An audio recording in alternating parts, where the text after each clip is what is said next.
সময় প্রায় 11টা। বেরোচ্ছি এখান থেকে এখন সাইট সিন করার জন্য। যাবা লাভা রিসর্ট, তারপর আবার ফিরে আসবো হোমস্টেতে।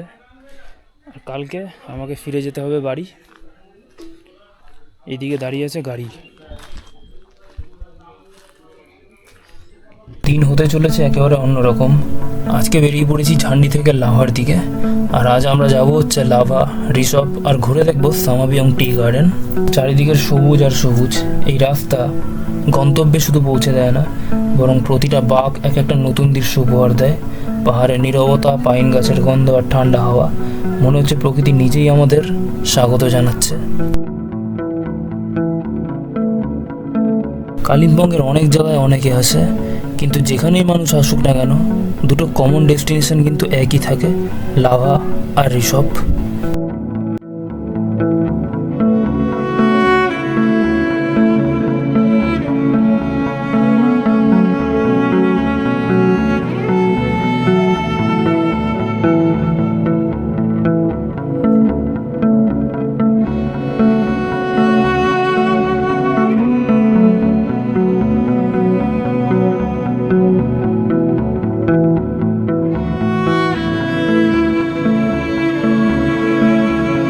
আর দেখতে দেখতে লাভা সামাবিয়ং ডাইভারশন থেকে আমরা ন্যাশনাল হাইওয়ে ধরে এখন যাচ্ছি লাভা ফরেস্টের দিকে। এই রাস্তার সৌন্দর্য বর্ষাকালে এক আলাদাই রূপ নেয়। চারিদিকে সবুজ জঙ্গল, বড় বড় গাছ আর মেঘের পাশ কাটিয়ে গাড়ির চলে যাওয়া।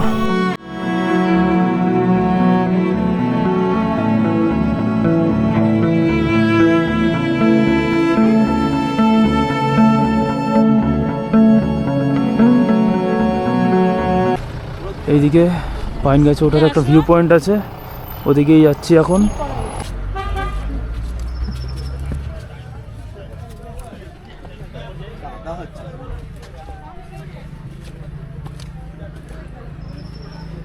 টিকিট এন্ট্রি 20 টাকা। আর এদিকে হচ্ছে বড় বড় পাইন গাছ, হেঁটে যাচ্ছি ওদিকেই।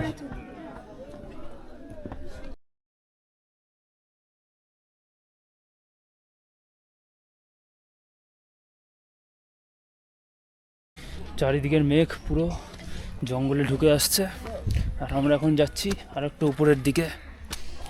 চারিদিকে কাদা।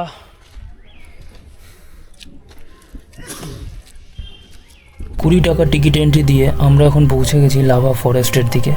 আর চারিদিকে উঁচু উঁচু পাইন গাছ, ওকের গাছ, আর তাদের মাঝখান দিয়ে ভেসে বেড়াচ্ছে মেঘ। মনে হচ্ছে যেন আমরা রাস্তার ওপর নয়, মেঘের ওপর দিয়ে চলেছি। এখানে প্রকৃতির কোনো তাড়া নেই, আছে শুধু ঠান্ডা বাতাস, ভেজা মাটির গন্ধ, পাখির ডাক, আর চারপাশে এক অপূর্ব সৌন্দর্য।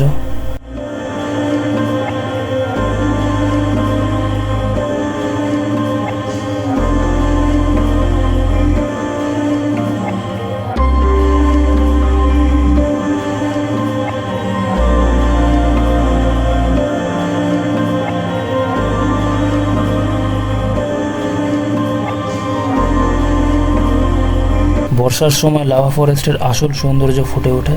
কখনো ঘন কুয়াশা, কখনো মেঘ সরে গিয়ে সবুজ পাহাড়ের দেখা। প্রতিটা মুহূর্ত যেন এক নতুন নতুন গল্প। আর এমন রাস্তা বারবার আসে না, তাই যদি কখনো নর্থ বেঙ্গল তোমরা আসো, বর্ষাকালে লাভা ফরেস্ট কিন্তু অবশ্যই আসবে।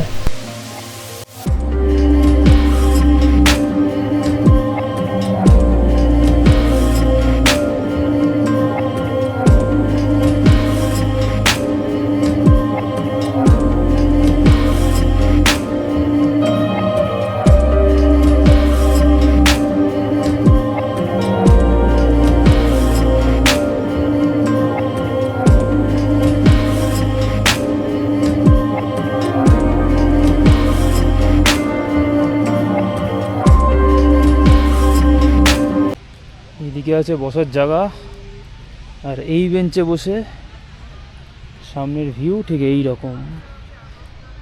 এখানে সারা দিন বসিয়ে কাটিয়ে দেওয়া যাবে।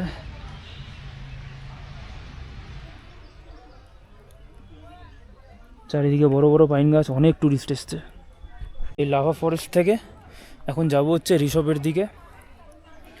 এখানে ঠান্ডা 22 থেকে 23 ডিগ্রির কাছাকাছি। নিচে যাচ্ছি।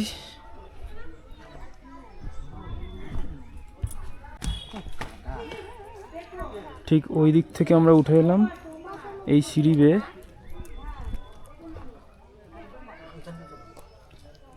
উজ্জ্বল কাকু তার ছেলেকে নিয়ে নামছে এখন।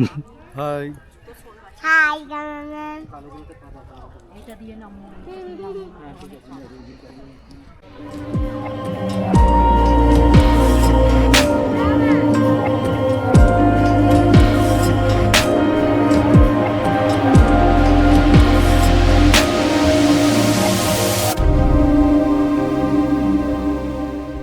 এদিকেই হচ্ছে সেই famous point I love Lava view point. আর আমরা ঠিক উঠে আসলাম এই রাস্তা থেকে।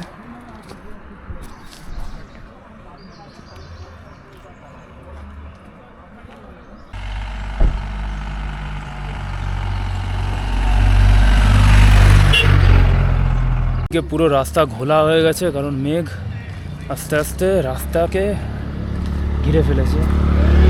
আর এদিক থেকে আমরা যাবো আবার ঋষভ। অনেকে কিন্তু বাইক স্কুটিও এখানে নিয়ে আসে।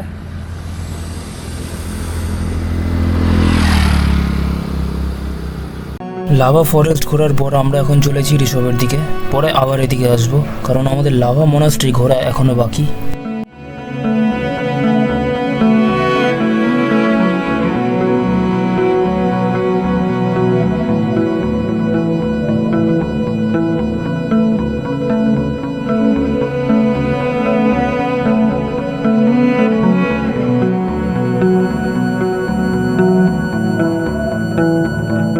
ঋষভ যাওয়ার রাস্তা কিছুটা এইরকম, যেখানে সামনে থেকে টিকিট কেটে তোমরা ঋষভের ভিউ পয়েন্টে যেতে পারো।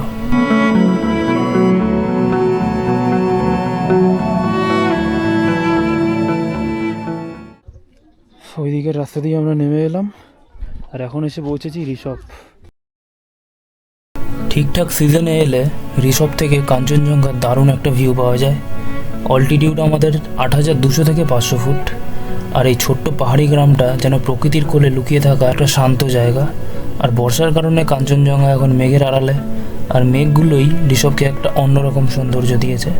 চারিদিকে ভেসে বেড়ানো সাদা মেঘ, ঠান্ডা বাতাস আর নিস্তব্ধ পরিবেশ, আর চারিদিকে ট্যুরিস্টদের কোলাহল।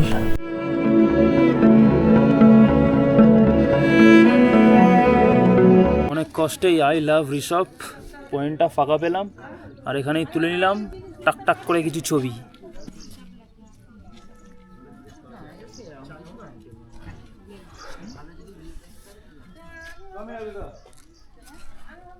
হচ্ছে 8200 ফুট, লাভার অল্টিটিউড 7200, আর ঋষভ থেকেই কাঞ্চনজঙ্ঘার অনেক ভালো একটা ভিউ আছে। আর এখন মেঘে ঢাকা বলে কিচ্ছু দেখা যাচ্ছে না। শীতকাল আর ডিসেম্বর জানুয়ারির দিকে আসলে অনেক ভালো একটা ভিউ পাওয়া যায় এখান থেকে।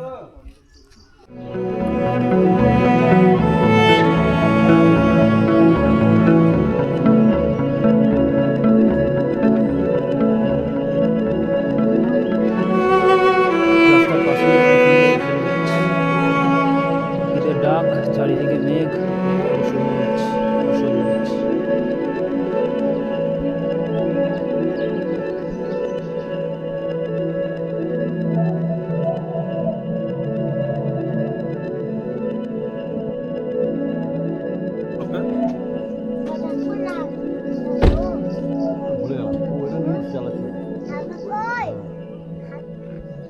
ঋষভ দেখে আমরা পৌঁছে গেলাম লাভার কাগিউ থেংচেংলিং মনাস্ট্রি, বা অনেকে বলে কাগিউ থেংচেংলিং ইনস্টিটিউট।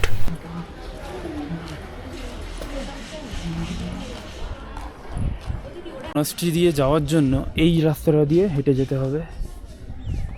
চারিদিকের ভিউ ঠিক এইরকম, পুরো লাভা টাউন দেখা যাচ্ছে। আর একটু উপরে গেলে খুব ভালো দেখা যাবে।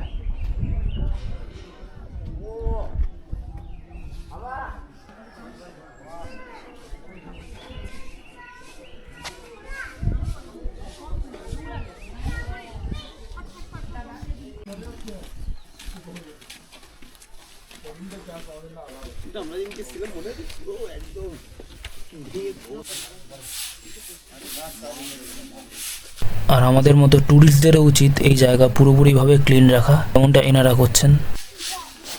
পুরো মনাস্ট্রির রাস্তা এখন ক্লিয়ার হচ্ছে।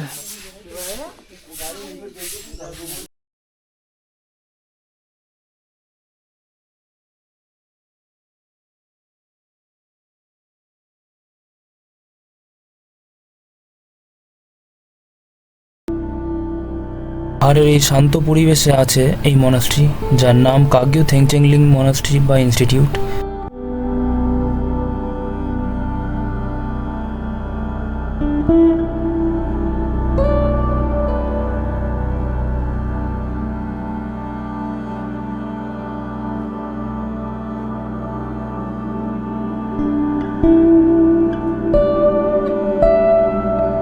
উপর থেকে উঠে এসে এই হচ্ছে মনাস্ট্রি। আর এইখানে এসে জীবনের যত অস্থিরতা, যত ব্যস্ততা, সব কিছু একেবারে হারিয়ে গেছে।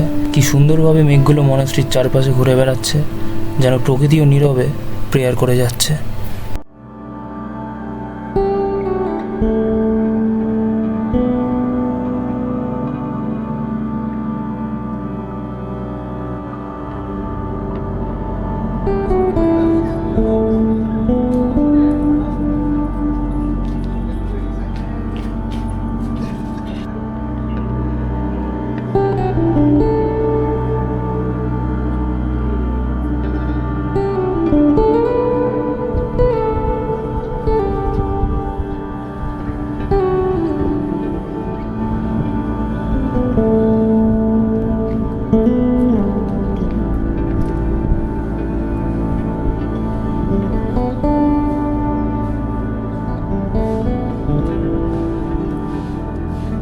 অল্টিটিউড প্রায় 7200 ফুট। আছি এখন কাগ্যু থেংচেংলিং ইনস্টিটিউট। আর এইদিকে হচ্ছে পুরো মনাস্ট্রি, চারিদিকে মেঘ আর সবুজে সবুজ হয়ে আছে, অনেক ফুল গাছ, একদম শান্ত পরিবেশ। কেউ এখানে এসে চেঁচামেচি যতটা সম্ভব না করা যায় ভালো।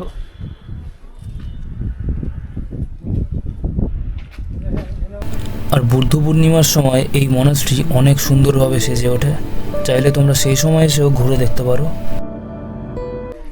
এদিকে সমস্ত ট্যুরিস্টরা ঘোরাঘুরি করছে, আর আমি এখন উপর থেকে নিচের দিকে যাচ্ছি। বুদ্ধ পূর্ণিমায় এই জায়গাটা অনেক সেজে ওঠে।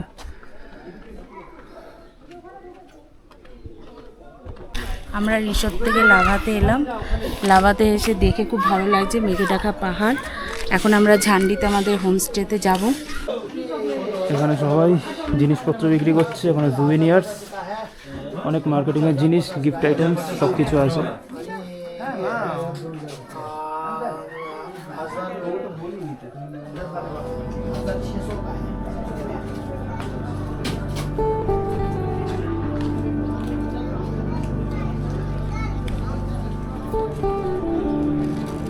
আবারও পুরো মেঘে ঢেকে গেছে, আর আমরা এখন আবার ঝান্ডির দিকে ফিরে যাচ্ছি।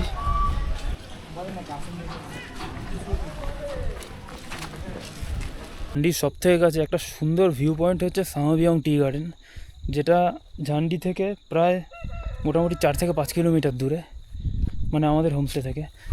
আর এই দিকের ভিউটা দারুণ, পুরো মেঘে ঢেকে গেছে চারিদিক। আর বর্ষাকালে আসলে চারিদিকের সবুজ দেখতে পাবে, কিন্তু কাঞ্চনজঙ্ঘার দর্শন পাওয়া একটু মুশকিল আছে। আর এই জায়গাটার নাম হচ্ছে সামাবিয়ং টি গার্ডেন, যেটা ঝান্ডি থেকে প্রায় 4 থেকে 5 কিলোমিটার দূরে। এই জায়গাতে অনেকে ক্যাম্পিং করতে আসে। চারিদিকের পরিবেশ দেখে যেন মনে হচ্ছে কোনো সিনেমার শ্যুটে চলে এসেছি।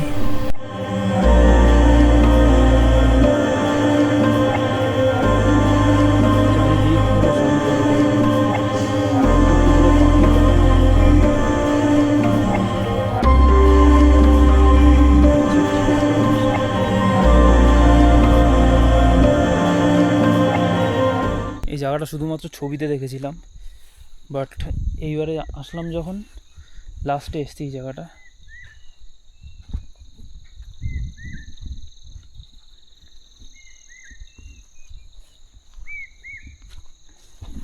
যদি এখান থেকে মেঘ এখন সরে যায় না, সামনের দিকটা দারুণ লাগবে দেখতে। আর ওই দিক দিয়ে নেমে ওই সামনেটা যাওয়া যায়, চারিদিকের পাহাড় আরও ক্লিয়ার চলে আসে, মাঝে মাঝে কাঞ্চনজঙ্ঘাও দেখা যায়।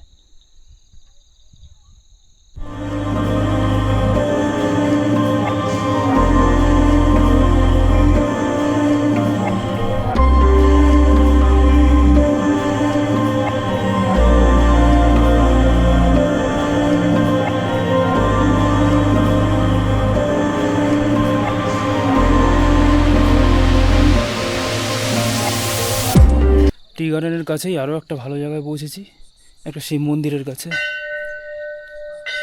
ভেতরটা দেখাচ্ছি। কানে কানে বললে কানে কানে বল তাহলে তো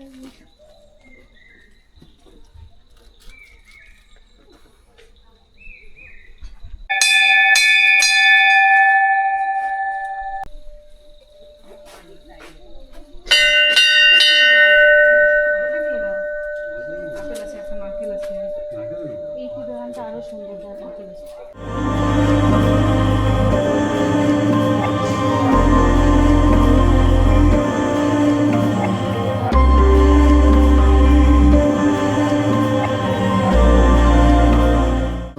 আমরা লাভা দেখে এখন আছি ঘন্টিদারা শিব মন্দির, পাশেই আছে সামাবিয়ং টি গার্ডেন।